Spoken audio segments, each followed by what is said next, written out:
ভাত আর কি আছে? ডিমের বড়া, মাছের ডিম।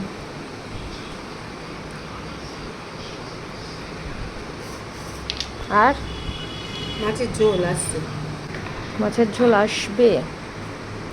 তাহলে আগে বড়া দিয়ে শুরু করি। মাছের তেল দিয়ে ডিম দিয়ে বড়াটা আমার দারুণ লাগে, ওটাই আগে শুরু করি।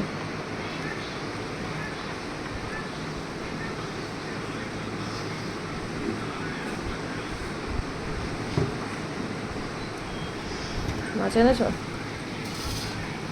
কাতলা মাছ? বাহ, খাওয়াটা শুরু করি। হ্যাঁ, দেবা মাছ দেবা আবার।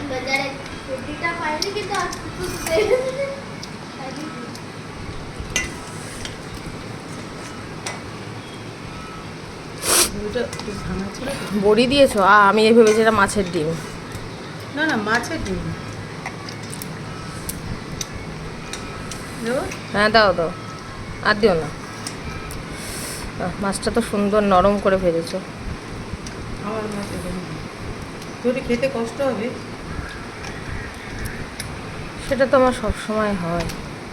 ভাতে ওঠে না, ভাতটা একটুখানি নরম হয়ে গেছে, আমি